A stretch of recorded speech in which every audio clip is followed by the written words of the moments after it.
इसी बीच आपको बता दें कि आज सुबह 11:26 पर हमने सरसों में जो बड़ा एक्शन बनता हुआ देखा है उस पर हमने बातचीत की थी। उसमें हमने मोपा के जो रिप्रेजेंटेटिव है उनसे भी बात की थी और ये समझने की कोशिश की थी कि जिस तरह से तेजी से वेदर में टर्न अराउंड दिखा है, कड़ाके की ठंड से एकदम से तेज गर्मी और वो भी फरवरी के महीने में देखने को मिली है, ऐसे में सरसों की स्थिति किस प्रकार की रहने वाली है, इसको लेकर हमने अलग अलग वॉइसेस आते हुए देखे। मोपा ने खुद माना है कि 115 लाख टन के आसपास इस बार उत्पादन हो सकता है। अराइवल्स हमने आते हुए समय से देखे हैं जो कि पिछले साल के मुकाबले ज्यादा है और इसी कारण हमने देखा है कीमतों पर एक प्रेशर भी यहां पर बनता हुआ नजर आया है। इसी बीच सॉल्वेंट एक्सट्रैक्टर्स एसोसिएशन उन्होंने यहां पर पहले ही वो एस्टिमेट दे चुके हैं। अपना जो प्रीवियस एस्टिमेट था 125 लाख टन का, उसको ऑलमोस्ट इन्होंने 15 से 20% से घटाया है।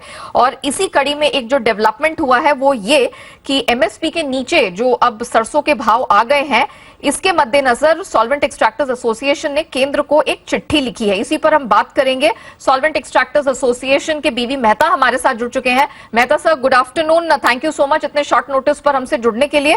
सर बताइए कि एग्जैक्टली इशू क्या है, क्या चिंता अब सरसों को लेकर बनती दिख रही है, आवक है, प्राइसेस नीचे आ रही हैं, आपने सरकार को चिट्ठी में क्या लिखा है?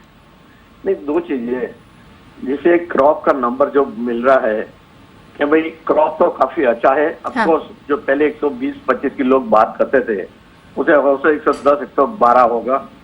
और जो दूसरा एक डेवलपमेंट ये है कि आज एमएसपी के नीचे चला गया है जी, तो किसान सफर कर रहा है, कि किसान को तकलीफ हो रही है। तो हमारा एक सुझाव था गवर्नमेंट को कि भाई आप तो पहला नाफेड और जो दूसरी एजेंसी प्रोक्योरमेंट करती है उनको गियर अप कर दीजिए, ताकि ऐसा नहीं हो जाए कि हफ्ते 10 दिन में एकदम डाउन हो जाए और किसान परेशान हो जाए। और दूसरा, मार्केट सपोर्ट करने के लिए जो आरबीडी ओलिन में जो 12.5% ड्यूटी है जी, वो या तो 20% कर दीजिए या तो पहले जैसे 2 साल पहले रिस्ट्रिक्टेड लिस्ट में था उसमें डाल दीजिए। ओके। उसका दूसरा भी एक फायदा है, आज आरबीडी ओलिन इतना जबरदस्त क्वांटिटी में आ रहा है जी, सीपीओ से सस्ता आ रहा है, लैंडेड कॉस्ट सीपीओ से सस्ती है। उसके वजह से हर महीने जो पहले 50,000 टन आता था 2.5 से 3 लाख टन आ रहा है जी, और that is hitting the domestic refining industry जी, तो वो भी पर्पस हो जाएगा और किसान को सपोर्ट भी मिल जाएगा।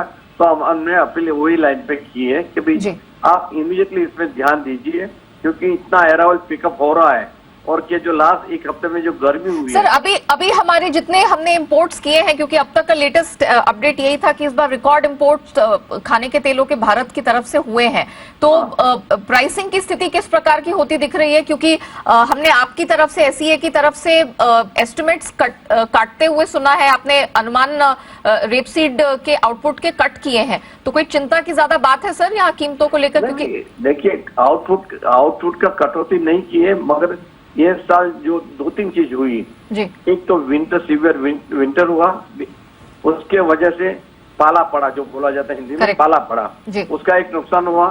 दूसरा नुकसान हुआ कि जो 15, 16, 17 जनवरी के करीब में काफी गर्मी का वेव आया, उसके लिए भी ईल्ड कम हुई है।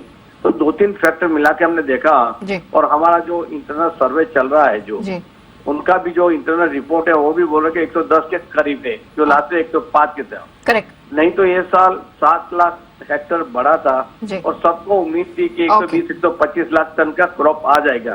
अभी ऐसा दिख रहा है कि 110 के करीब 2 लाख आगे या पीछे हो सकता है। वो फिक्र नहीं है, क्रॉप तो अच्छा है। हाँ। फिक्र है कि जो प्राइस अभी गिर रही है। Point taken sir. So basically सरकार तक ये बात पहुंचानी है कि वो तुरंत जो यहाँ आवक हो रही है किसानों के हित में काम करे और तुरंत प्रोक्योरमेंट को लेकर यहाँ पर जो गवर्नमेंट मशीनरी है उसको करे तैयार। Thank you so much Mehta sir हमारे साथ जुड़ने के लिए और ये डिटेल शेयर करने के लिए। कमोडिटी सुपरफास्ट को हम यही रैप अप करेंगे, लेकिन आप बने रहिए जी बिजनेस के साथ। ब्रेक के बाद लेकर आएंगे न्यूज लाइव।